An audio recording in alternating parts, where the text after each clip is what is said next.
زمانے میں زمانے قدیم میں بہت مشکل تھا.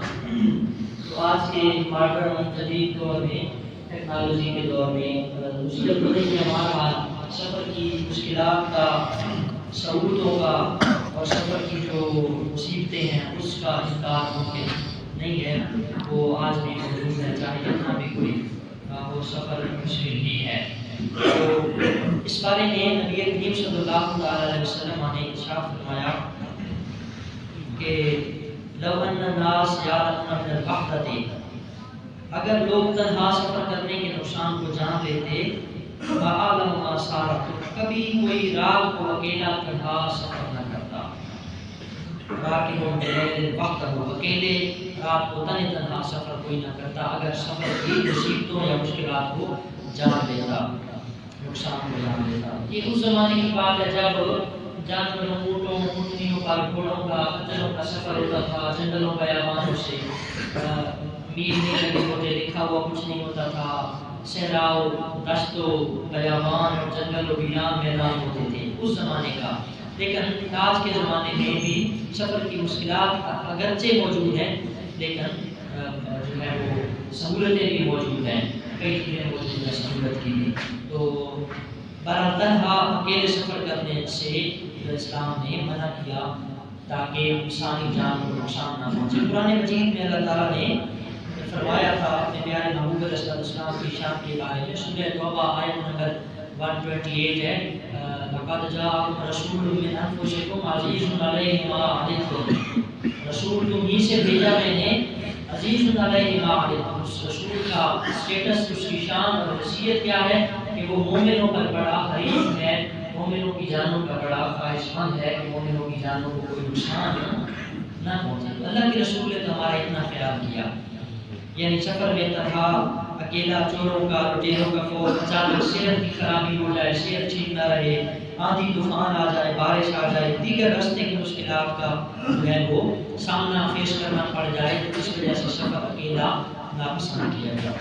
حضرت سیدنا ابو ہریرہ رضی اللہ تعالیٰ عنہ فرماتے ہیں کہ رسول اللہ صلی اللہ علیہ وسلم نے ایسے مرد ہجڑوں پر لعنت فرمائی جو عورتوں کی ریسمبلنس اختیار کرتے ہیں، عورتوں کی مشابہت اختیار کرتے ہیں. حالانکہ وہ مرد ہیں، انہیں چاہیے کہ وہ مردوں والا لباس اور مردوں والے جو ہے وہ جوتے وغیرہ پہنیں، لیکن وہ ہیں ہجڑے، لیکن وہ مشابہت عورتوں کی طرح خود کو بنا سنوار کے رکھتے ہیں. تو ان پر اللہ کے رسول نے لعنت فرمائی. اور مرد بننے کی کوشش کرنے والی عورتوں پر، جو عورتیں مردوں کے ساتھ ریسمبلنس یعنی مشابہت اختیار کرنا چاہتی ہیں یا کرتی ہیں، ان پر بھی اللہ کے رسول نے لعنت فرمائی ہے. مراکب الفلاۃ وحدہ، اور جنگل بیابان میں تنہا سفر کرنے والے آدمی پر بھی جو ہے وہ لعنت فرمائی کہ وہ اپنی ہلاکت کو خود دعوت دے رہا ہے. جنگل بیابان تنہا سفر کرنا تو یہ خطرے سے بالکل نہیں ہوتا. مگر آج کے زمانے میں اس کی یہ جو ہے استحبابی صورت ہے، کوئی وجوبی صورت نہیں ہے کہ آپ پر واجب ہے کہ آپ سفر میں 2 3 4 لوگ جائیں گے، اکیلا نہیں جا سکتا. یہ مستحب بیان کیا جا رہا ہے کہ مستحب یہ ہے کہ بندہ اکیلا سفر نہ کرے. واجب نہیں ہے یا فرض نہیں ہے، بلکہ سنت اور مستحب یہ ہے کہ اکیلا سفر نہ کیا جائے بلکہ ساتھ کوئی نہ کوئی مخلص دوست، کوئی دوست فرینڈ ساتھ یا کوئی بھی لگایا جائے پیارا قریبی، تاکہ وہ سفر کی مشکلات سے بچا جا سکے. اگر مشکلات کو فیس کرنا پڑ جائے تو وہ بہترین ساتھی. حضور نبی رحمت صلی اللہ تعالیٰ علیہ وسلم نے عورت کا بغیر محرم کے تنہا سفر کرنا یہ بھی اسلام میں منع ہے. اللہ کے رسول علیہ السلام نے فرمایا کہ جو عورت اللہ اور اس کے رسول پر ایمان رکھتی ہے اس کے لیے، یعنی جو مومنہ ہے، جو مسلمہ عورت ہے، اس کے لیے ہرگز جائز نہیں کہ وہ 3 دن یا اس سے زیادہ کا سفر کرے سوائے اس کے کہ اس کا باپ، بھائی، شوہر یا بیٹا یا کوئی اور ذی رحم محرم قریبی رشتہ دار ہو جس کے ساتھ نکاح ہمیشہ کے لیے منع ہے، حرام ہے. وہ بندہ سفر کرے ساتھ عورت کے، بیٹا، بھائی، شوہر یا قریبی ذی رحم محرم. امام بخاری نے اپنی جامع صحیح بخاری میں، مسلم میں، ابو داؤد میں، ترمذی میں، ابن ماجہ میں سب میں یہ حدیث متفق علیہ حدیث ہے، صحیح ستہ کی تمام کتابوں میں موجود کہ رسول پاک نے منع فرمایا. اور یہ جو سفر کی مسافت جو ڈسٹینس بیان کیا جا رہا ہے 3 دن 3 راتوں کا، یہ اس زمانے کا ہے. یہ بنتا تھا تقریباً اگر کوئی آدمی سفر کرتا 3 دن 3 رات پیدل تو یہ بنتا تھا 92 کلومیٹر یا 91 کلومیٹر 90 کلومیٹر 86 کلومیٹر جو آج کا موجودہ مسافر بندہ بنتا ہے سفر جو ہے. تو یہ اس سفر کی مقدار بیان کی جا رہی ہے. مطلب ایک عورت آج کے اس ماڈرن دور میں 92 کلومیٹر سے جو ہے وہ 92 کلومیٹر یا 92 سے زیادہ کا سفر وہ اکیلے نہ کرے, نہیں کر سکتی, اجازت اس کو نہیں ہے. تو لیکن اس پہ عمل ممکن نہیں ہے, بتانا فرض تھا, مقصد اصلاح تھی, چلو کوئی عمل کر لے.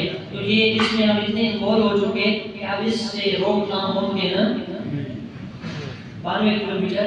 تو سوچتے ہوئے ہمیں کڑیاں باہر نہ گئی ابراڈ دیگر کنٹریز میں ملک سے باہر جاتی ہیں, اکیلے جاتی ہیں, اکیلے آتی ہیں بغیر محرم کے. ایسا ہی ہے نا ہمارا مسئلہ, ایسا ہے کہ نہیں ہے؟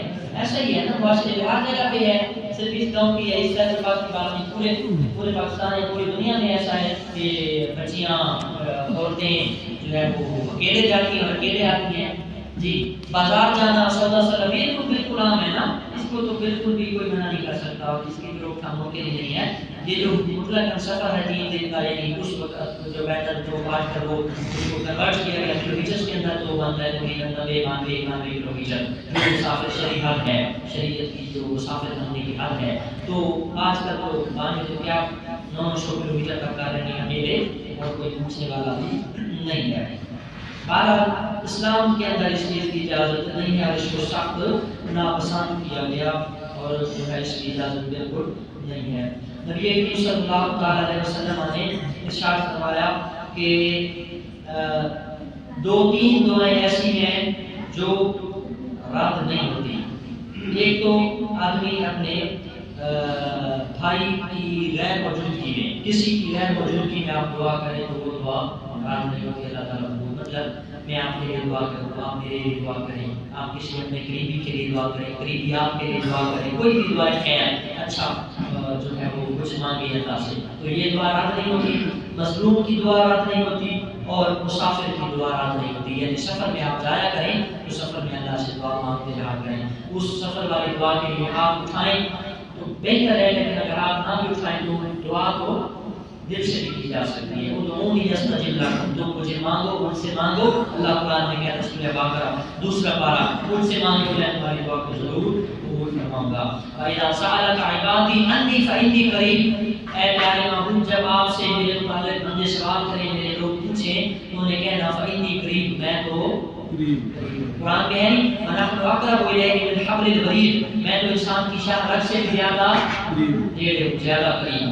تو دعا سفر میں مانگنی چاہیے, یہ جو ہے وہ قبولیت کے چانسز ہوتے ہیں. اسرع الدعاء اجابت الدعوۃ غائب غائب, سب سے زیادہ جلدی قبول ہونے والی دعا مومن بھائی کی دوسرے مومن بھائی کی غیر موجودگی عدم موجودگی میں دعا ہے.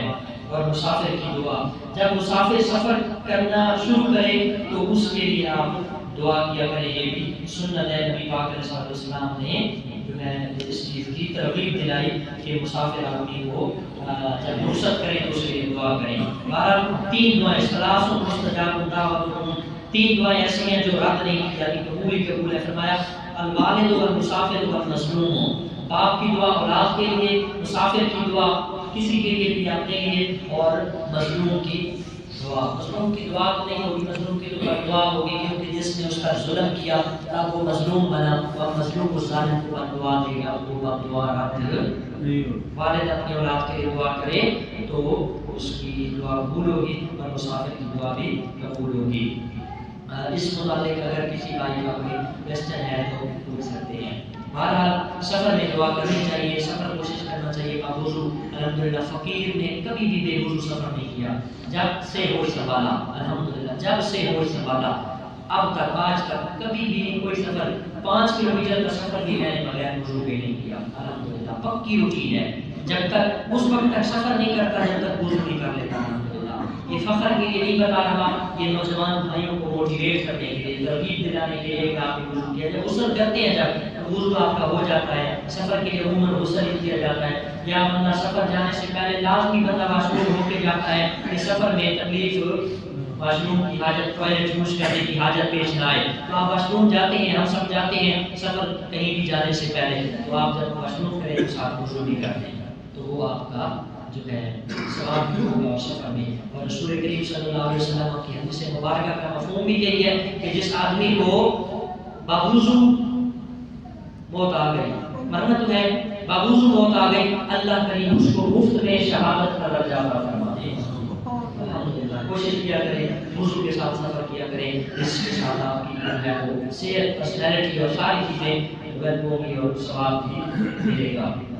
جی اللہ تعالیٰ ہمیں توفیق عطا فرمائے۔